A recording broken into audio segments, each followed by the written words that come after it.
Aláròye máa wí o.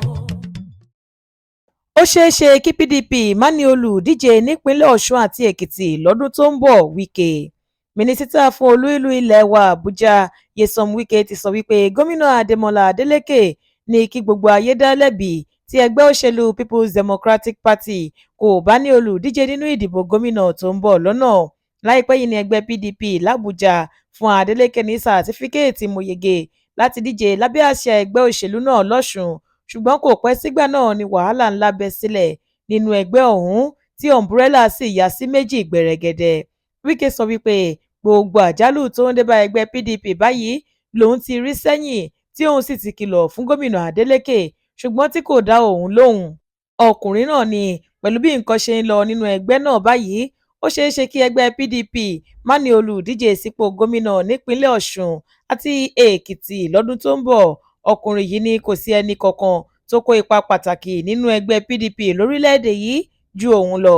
Ìdí nìyí tí ẹgbẹ́ náà fi rọ́wọ́ mú nípínlẹ̀ Rivers nínú ìdìbò gómìnà lásìkò tó jẹ́ wípé òun ti kéde àtìlẹ́yìn òun fún ààrẹ Tinubu tó wá láti ẹgbẹ́ òṣèlú APC.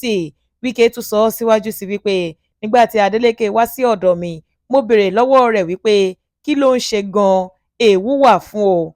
Ẹ béèrè lọ́wọ́ gómìnà oníjó yìí tí mi ò bá pè é láti béèrè wípé sórí ewu ńlá tó wà níwájú òun àti àṣeyọrí rẹ̀ lọ́jọ́ iwájú.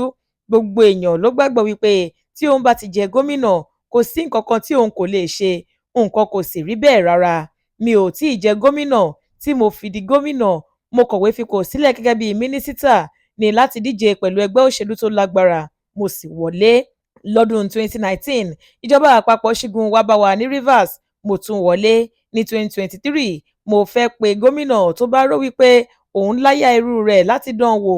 Mo sọ fún ẹgbẹ́ PDP pé mo máa ṣàtìlẹ́yìn fún Tinubu, mo sì tún máa mú kí PDP wọlé fúnpò gómìnà àti gbogbo ilé ìgbìmọ̀ asòfin, ó sì rí bẹ́ẹ̀. Ohun tí àwọn tó mọ bí ọ̀rọ̀ òṣèlú ṣe ń lọ ni wípé pẹ̀lú bí ẹgbẹ́ PDP ṣe pín sí méjì báyìí, ó ṣeé ṣe kí àwọn gómìnà PDP ní ìṣòro láti díje dupò láwọn ìpínlẹ̀ wọn, pàápàá jùlọ gómìnà Adeleke àti ẹni tí wọ́n bá fà kalẹ̀ nípínlẹ̀ Èkìtì fún ìdìbò gómìnà lọ́dún tó ń bọ̀. Èyí ṣeé ṣe kó wáyé nítorí bí àwọn olóyè ẹgbẹ́ náà ṣe ń gbéra wọn lọ sí kóòtù tí wọn kò sì tí ì fẹnukò lórí ọjọ́ tí wọ́n máa ṣèpàdé gbogbogbò láti yan àwọn olóyè ẹgbẹ́, èyí tí yóò fún wọn láǹfààní láti fa ọwọ́ ẹni tí wọ́n bá fẹ́ kó ṣojú ẹgbẹ́ wọn nínú ìdìbò gómìnà ọdún tó ń bọ̀ kalẹ̀. Bó tilẹ̀ jẹ́ wípé ẹgbẹ́ náà ti fa ọwọ́ Adeleke sókè l'Àbújá, ọ̀rọ̀ ẹjọ́ tí wọ́n tún pera wọn yìí lè ṣàkóbá fún un nítorí àwọn igun méjì ló ń jà sí ìṣàkóso ẹgbẹ́ náà báyìí. Florence Babasola ló ṣe àkójọpọ̀ ìròyìn yìí fún ìkànnì Aláròye Online TV.